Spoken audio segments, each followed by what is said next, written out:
अनपढ शासकहरू भएपछि यस्तो हुन्छ। कलाकारले कलाभित्र हाँसेको देख्छ ईश्वर, कविले कविताभित्र लुकेको देख्छ ईश्वर, श्रद्धालु भक्तले भन्छ साँच्चै व्यापक ईश्वर, मूर्खले चाहिँ सधैँ भन्छ म बाहेक को छ ईश्वर। मूर्खहरूको शासन भएपछि विद्वानहरूका कुरा सुनिँदैन। अहिले पनि नेपालका विद्वानहरू, यी पार्टीका भाटहरू, यी सबै नेपाल इन्डियालाई अमेरिकालाई बुझाउने नै पक्षमा छन्। अबको 5 पुस्तापछि संसारको पृथ्वीको आयतनभन्दा जनसङ्ख्याको आयतन ठुलो हुँदैछ। नेपालीहरू अब जहाँ जहाँ पुगे त्यहाँ नेपाल पुग्यो, एउटा अंश पुग्यो। एकपटकको नेपाली सधैँको नेपाली। यो चुच्चे नक्सा प्रकाशित गर्ने भनेको त्यो होइन, यो त इन्डियाको पक्षमा छ। चुच्चे नक्सा हाम्रो नक्सा त टिस्टादेखि काङ्गडासम्म हुनुपर्छ सर्वोच्च अदालतमा। यो चाहिँ झुक्याउन खोजेको इन्डियाको चाकरी गरे हो। सबले दीपावली गरे, मैले बत्ती निभाएको थिएँ त्यो दिन, घोषित रूपमा खुलेर भनेको थिएँ। यो इन्डियाको पक्षमा हो चुच्चे नक्सा। नेपाल अन्तर्राष्ट्रिय कानुन बमोजिम टिस्टा काङ्गडासम्म अहिले पनि पुग्न सक्छ र अन्तर्राष्ट्रिय अदालतबाट यसको आधारहरू छन्। नेपाल सरकारले यसमा इनिसिएसन लिएन, लिनु पर्थ्यो, किन नलिएको? नलिने भए हामी लिन्छौँ। हामीले अदालतमा रिट दायर गर्यौँ कि अन्तर्राष्ट्रिय अदालतमा जान सक्ने, नेपालको भूमि फिर्ता पाउन सक्ने, सबै सन्धि सम्झौताहरू हेर्दाखेरि भूमि हाम्रै हो प्रश्न छ। रातभरि मोबाइल चलाएको छ, विदेशी कपडा लाएको छ, विदेशी गीत सङ्गीत सुनेको छ, अनि भनेको छ युवा बुद्धि उस्तै छ।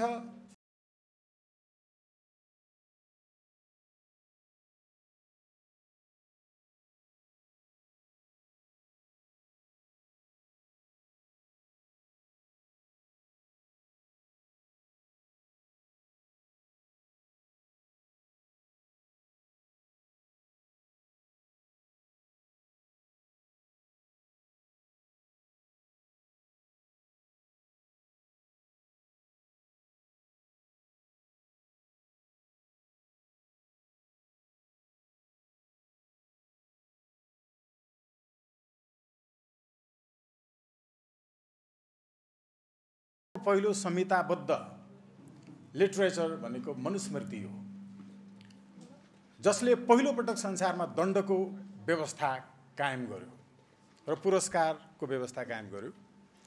त्यो पृथ्वीकै पहिलो संविधान थियो। त्यस्तो देशमा हामी संसारको सबभन्दा कान्छो संविधानको अभ्यास गर्दैछौँ। संसारका धेरै देशहरूले आफ्नो देशको संविधानमा आफ्नो देशको मानचित्र राखेका छन्। संविधान सभाको बेलामा दुवै एउटा संविधान सभा विघटन भएपछि पहिलो संविधान सभा पूर्व पनि म देशको त्यति बेलाको 75वटै जिल्लामा पुगेर 3 चोटि पुगेको छु, नेपालका सबै जिल्ला। मसँग त्यसरी सँगसँगै हिँड्नुहुने व्यक्तित्वमध्ये डाक्टर सुरेन्द्र केसीज्यू पनि हुनुहुन्छ। छलफल गराएर संविधान सभालाई ल्याएर जनताको इच्छापत्र बुझाएको छु। मानचित्र संविधानमा राख्नुपर्छ भन्ने सुझाव जनताबाट आएको थियो। विदेशीहरूले लेखिदिएको संविधानमा अहिले त्यो छैन। यो संविधानको निशाना छापको त कुरा गरिहाल्नु भयो। हामी संसारको 17औं मुलुक हो अस्तित्वमा आएका मुलुकहरू मध्येमा, र हामी दक्षिण एसियाको पहिलो मुलुक हौँ।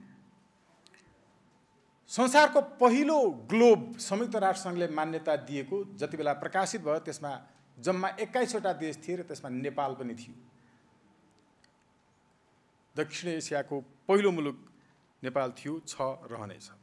हामी यति बेला 1000 वर्षको 1/4 the quarter millennium period of time अहिले मनाइरहेका छौँ। संसारको पहिलो देश नेपाल हो जसले आफ्नो उत्पत्तिको 1/4 समयको उत्सव मनाइरहेको छ। अहिले 254 वर्ष भयो। प्रज्ञा प्रतिष्ठान लगायत विद्वानहरूले पटक पटक लेख्नुभयो, उल्लेख गर्नुभयो, गरौँ मनाउँ भनेर। तर अनपढ शासकहरू भएपछि यस्तो हुन्छ। कलाकारले कलाभित्र हाँसेको देख्छ ईश्वर, कविले कविताभित्र लुकेको देख्छ ईश्वर, श्रद्धालु भक्तले भन्छ साँच्चै व्यापक ईश्वर, मूर्खले चाहिँ सधैँ भन्छ म बाहेक को छ ईश्वर। मूर्खहरूको शासन भएपछि विद्वानहरूका कुरा सुनिँदैन। म विद्यार्थी भनेर एउटा गौरव लागेको छ यो कार्यक्रममा उपस्थित हुन पाउँदा कि नेपाल एकीकरणको युद्धको एउटा मोर्चाको कमान्डर कालुपाध्यायको म 13औं सन्तान हो, 13औं पुस्ताको सन्तान हो। नेपालबाट सर्वस्व हरणसहित देश निकाल्नमा पारिएको हजुरबाको नाति हो। उदयानन्द अर्जालज्यूको बेताल पचिसीका कथाहरू पढेर प्रभावित भएको छु। दण्डपाणी अर्जालज्यूसम्म आइपुग्दा साँच्चै उद्वेलित हुन्छु। ज्ञानबढी नेपालज्यूसँग असाध्यै राम्रो सम्बन्ध थियो डाक्टर दिनेश राज पन्तज्यूको। अघिल्लो पटक स्मृति सभामा पनि आँखाबाट आँसु नै झार्नु भएको थियो। विद्वानहरूले लेखिएका कुराहरू किन बुझेनन् होला शासकहरूले? हामीले त्यस्तै बनायौँ, त्यस्तै हुन्छ। विद्वानहरू पार्टीका झोला बोकेर हिँडेको कारणले समस्या हुन्छ। पार्टीमा लाग्नु कुनै समस्या छैन, तर सहीलाई सही गलतलाई गलत भन्न नसकेको कारणले हामी यहाँ आइपुगेका छौँ। र एउटा हड्सनको चाहिँ लिटरेचरमा मैले हेरेको थिएँ, अर्को चाहिँ फादर लुडविग स्टलरको बारेमा दिनेश राज पन्तज्यूले पनि उल्लेख गर्नुभएको छ। The rise of house of Gorkhas, study of unification of Nepal 1973 मा लेखिएको पुस्तकमा एउटा कुरा बडा महत्त्वपूर्ण छ जो आजको मितिसँग सम्बन्धित छ कि त्यहाँ चाहिँ उल्लेख गरिएको, मैले डेट कन्भर्टरबाट हेर्दाखेरि अघि 25 भन्नुभयो, यहाँ लेखिएको छ 26, तर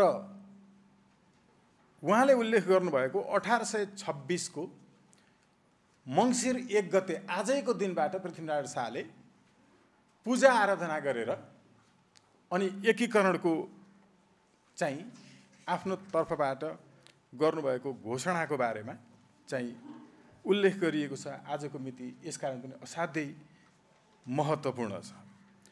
एउटा अर्को महत्त्वपूर्ण कुरा, सुगौली सन्धिका समयमा चन्द्रशेखर उपाध्यायज्यूको सन्दर्भमा कौशिक आदि सन्तति 2045 सालमा प्रकाशित आदरणीय ज्ञानमणि नेपालजीको पुस्तकमा उहाँले चन्द्रशेखर उपाध्यायज्यूलाई अङ्ग्रेजहरूले त्यहाँ बन्दी बनाएर जबरजस्ती हस्ताक्षर गर्नलाई वातावरण तयार गरेको बाध्य बनाएको कुरा उल्लेख गर्नुभएको छ ज्ञानमणि नेपालज्यूले।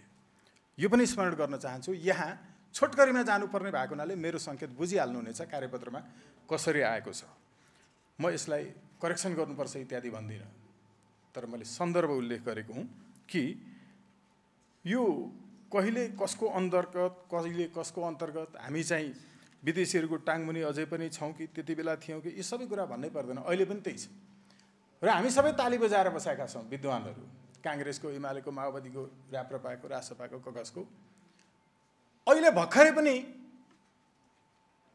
नेपालले इन्डियाको सरकारलाई सरकार मान्नुपर्छ भन्ने कुरामा यहाँ उपस्थित धेरै विद्वानहरू पनि सहमत हुनुहुन्छ, किनकि उहाँहरू एमाले, काङ्ग्रेस, माओवादीको कार्यकर्ताहरू हुनुहुन्छ र उहाँहरूले पास गरेको एमसिसीको 6.8 र 5A मा हेर्न अनुरोध गर्छु।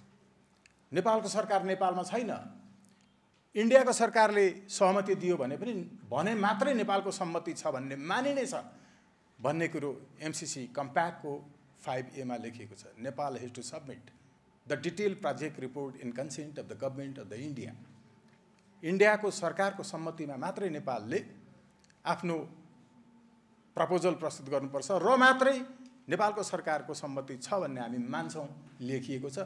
यसमा सही गर्ने पार्टीका भ्रातृ सङ्गठनमा रहेका के छन्, बुद्धिजीवी सङ्गठन लगायत उहाँहरू सबै नेपाल इन्डियालाई बेच्ने नै पक्षमा हुनुहुन्छ। जिब्रो नचपाइकन बोल्दै हुन्छ। यस्ता विद्वानको कुनै काम छैन।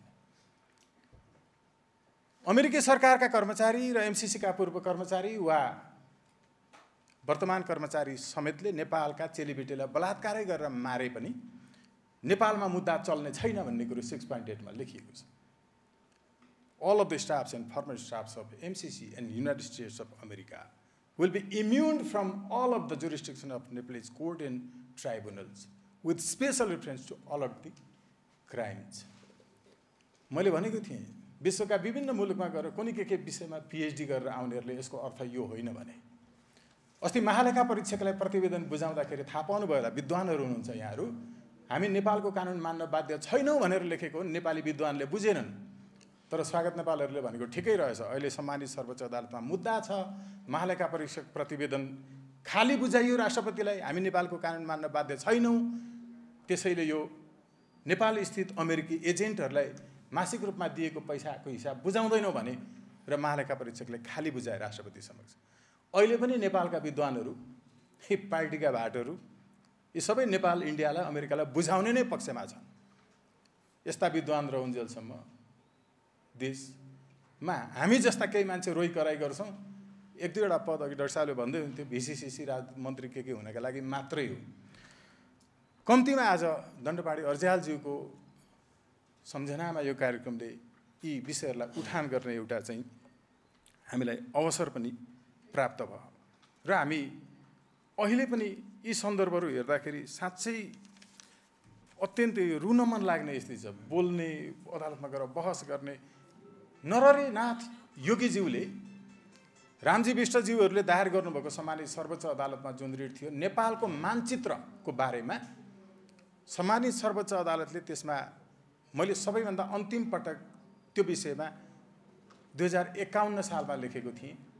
पछि 57 सालमा त्यसको लगभग अदालतले आदेश गरेको 15 वर्षपछि मात्रै नेपालको मानचित्र प्रस्तुत गर अदालतमा भनेर आदेश दिएको थियो। त्यसको साक्षी हाम्रो आदरणीय विकास भट्टराई अधिवक्ता पत्रकार यहाँ हुनुहुन्छ। समाचार पत्रमा फर्स्ट पेजमै लेखेको थिएँ, सरकारले त्यो मानचित्र लुकाएर सिंहदरबार जल्दा त्यहीँ जल्यो भनेर भन्यो। त्यसको प्रति फेरि जी रमा शाहले इन्डियाबाट लेख्नुभयो। यस्तो ठुलो आर्टिकल, यहाँहरूलाई पक्कै जानकारी छ कि बेलायतको एउटा चाहिँ लाइब्रेरीमा भेटियो त्यो। यसो भएको हुनाले अहिले हामीले राष्ट्रियताको कुरा गर्दाखेरि देशभक्ति र राष्ट्रियता फरक कुरा हो। हामी राष्ट्रियताको मात्रै कुरा गरिरहेका छौँ र जातीयता, विभिन्न जात जाति समुदाय इत्यादिका सन्दर्भमा पनि सीमा नेपालीहरू अब जहाँ जहाँ पुगे त्यहाँ त्यहाँ नेपाल पुग्यो, एउटा अंश पुग्यो।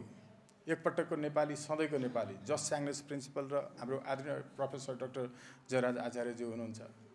हामी जस्ट स्याङ्लेस प्रिन्सिपलमा विश्वास गर्ने मुलुक मध्येमा पर्छौँ। क्यानाडा, नेपाल, बेलायत जस्ता मुलुकहरू जसले चाहिँ रक्त सम्बन्धका आधारमा सधैँलाई त्यो नेसनालिटी भएको भनेर मान्छ। भद्रप्रसाद नेपाल भन्ने नाम गरेको मान्छे कहिले अमेरिकन हुन सक्दैन, त्यो ब्रिटिस फ्रेन्च हुन सक्दैन। हाम्रा हेर्ने, त्यसकारण हाम्रो देश यी सबै ठाउँमा पुगेको छ।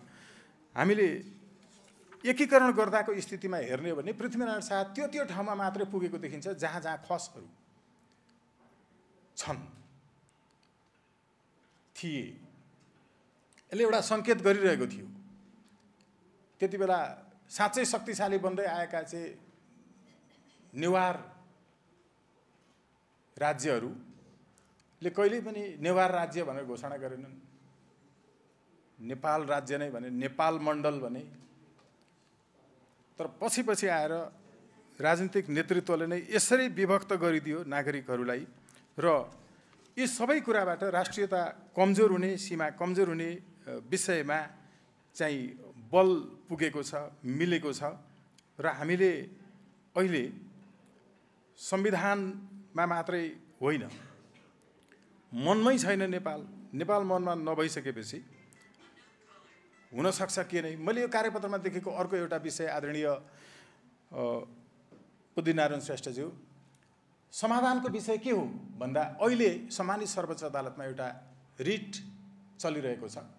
म आफै पनि त्यसमा चाहिँ बहस पैरवीमा छु।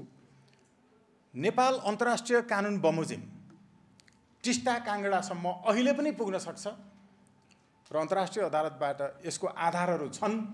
नेपाल सरकारले यसमा इनिसिएसन लिनु पर्थ्यो, किन नलिएको? नलिने भए हामी लिन्छौँ। हामीले अदालतमा रिट दायर गर्यौँ। त्यो रिटमा सम्मानित सर्वोच्च अदालतले एउटा आदेश दिएको छ कि अन्तर्राष्ट्रिय अदालतमा जान सक्ने, नेपालको भूमि फिर्ता पाउन सक्ने सबै सन्धि सम्झौताहरू हेर्दाखेरि भूमि हाम्रै हो प्रश्न छ। तर नेपाल सरकार किन गएन? अकर्मण्य राज्यलाई कर्तव्यमा फर्काउने कानुन व्यवसायहरूको कर्तव्य हुन्छ, हामीले त्यो कर्तव्य निर्वाह गर्यौँ र अदालतले नगएको किन हो, जान मिल्ने आधार देखियो, कारण देखाऊ भनेर कारण देखाऊ आदेश जारी गर्यो। नेपालका कुनै पनि सञ्चार माध्यमले त्यसलाई प्रकाशित गरेनन्, ब्ल्याकआउट गरे, किनकि त्यहाँ पनि फेरि त्यस्तै खालका विद्वान छन्। हामीले पटक पटक उठाएका छौँ र नेपाल सरकारले यसमा अदालतलाई जवाफ दिएको छैन। एमसीसी को बारेमा हामीले उठाएको कुरा तिमीले भनेको ठिकै हो, तिनले बुझेनन् त्यसको इङ्ग्लिस अर्थ के हो भन्ने कुरो उनीहरूले बुझाइदिएर पत्र लेखेपछि मात्रै बुझे। ती सन्धिहरूको अर्थ के हो बुझेनन्। इन्टरनेसनल कन्ट्र्याक्टहरू ट्रिटीहरूको चाहिँ सवालमा हामीले लिगल इन्टरप्रिटेसन हामी गर्छौँ, आधिकारिक हामी गर्छौँ, अनुवाद हामी आधिकारिक गर्छौँ। अदालतले बुझ्यो, जवाफ कहिल्यै दिएको छैन सरकारले। अब यसमा समाधान के हो भने बुद्धिनारायण श्रेष्ठज्यू, चुच्चे नक्सा प्रकाशित गर्दाखेरि हामी दुई घर यहाँहरू बिच र मेरो घरको सिमाना ओरतिर जोडिएको रहेछ भने त्यसमा विवाद भयो भने अमिन हुन्छ नि। अमिन आफै पनि ल्याउन सकिन्छ, अदालतले आदेश दिएर पनि ल्याउन सकिन्छ। त्यसले एउटा चाहिँ दिन्छ सुझाव, त्यसलाई अदालतले ग्रहण गर्छ। अनि देश देशको सीमामा चाहिँ अमिन हुँदैन त, त्यसको पनि हुन्छ। इन्टरनेसनल बोर्डर रिसर्च युनिट इब्रू, जसलाई जानकारी दिएर मात्रै चुच्चे नक्सा प्रकाशित गर्नुपर्थ्यो। संसारका सबै देशले आफूले दाबी गर्ने यस्तो भूमिको बारेमा नक्सा प्रस्तुत गर्दाखेरि इब्रूलाई जानकारी दिन्छ, इन्भल्भ गराउँछ। अनि मात्रै पछि इन्टरनेसनल कोर्टमा केसहरू पुग्यो भने मात्रै त्यसलाई एभिडेन्सको रूपमा त्यो ग्राभिटीमा चाहिँ उसले लिन मिल्छ।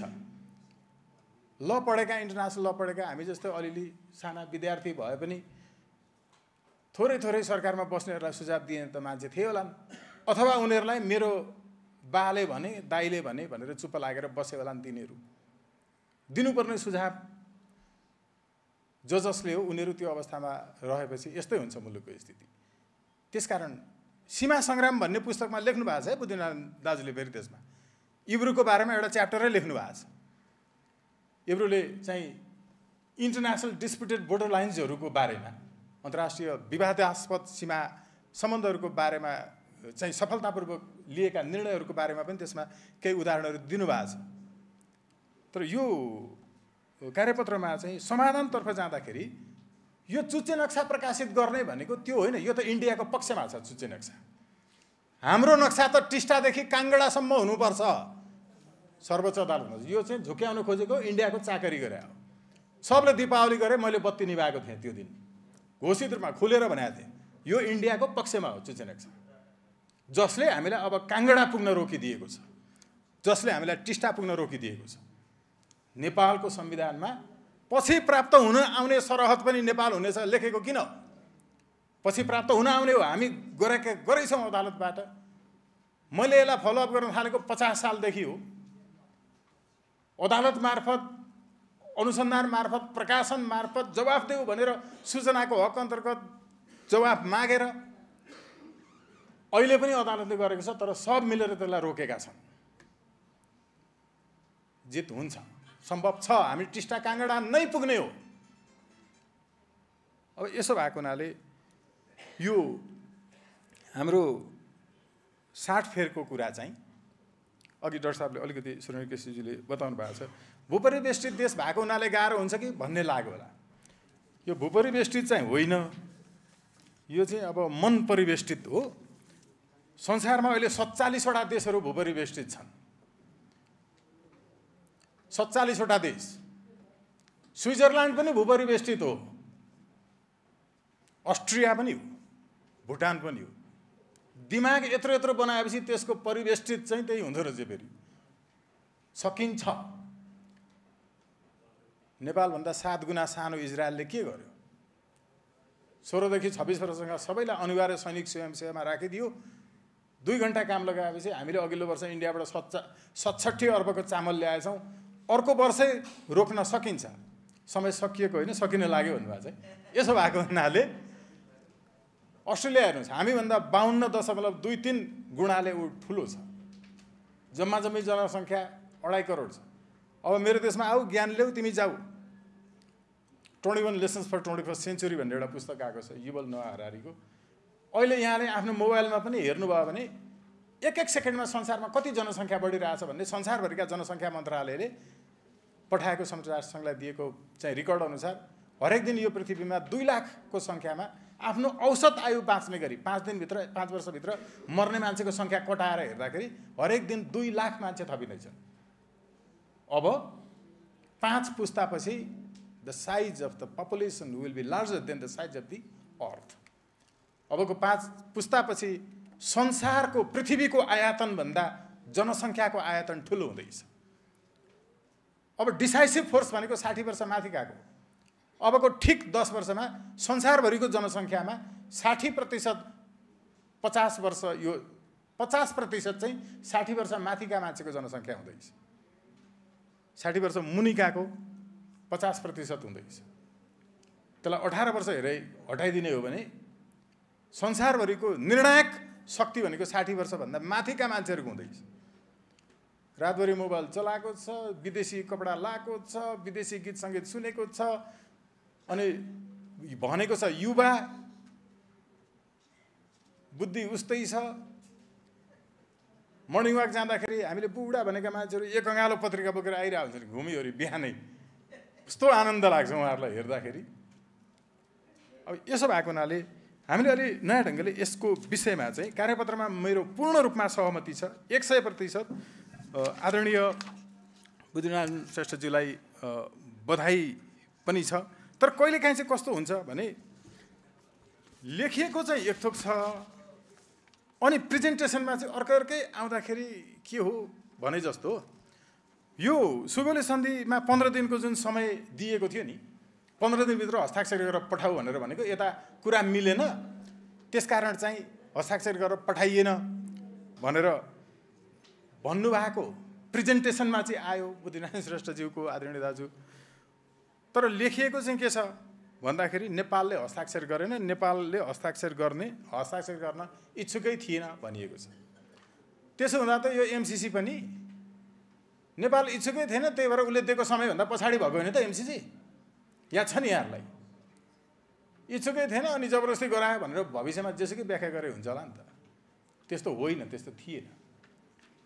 र अहिले पनि हामीले एउटा माग राखेको अन्तर्राष्ट्रिय अदालतसम्म जानका लागि गजराज मिश्रको इनिसिएसन चाहिँ त्यो भ्यालिड थिएन।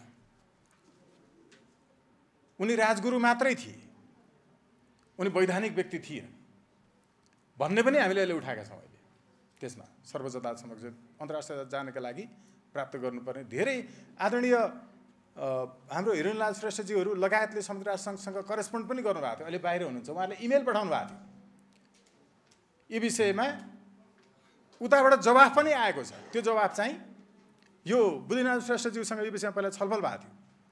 त्यो इमेल चाहिँ on behalf of the state पठाउनु पर्ने हो, राज्यको पक्षबाट। तपाईँहरू त इन्डिभिजुअलहरू, तपाईँहरू त व्यक्तिगत हो, व्यक्तिगत रूपमा पठाएको इमेललाई हामी ट्रिट गर्दैनौँ। कुरा ठिक छ, तर सरकारको तर्फबाट आउनु पर्यो भनेर त्यसमा रेसिप्रोकल इमेल पनि आएको छ। पछि हामीले आफैले इनिसिएसन नलिएको भएको हुनाले यो सबै अहिलेसम्म भइरहेको छ।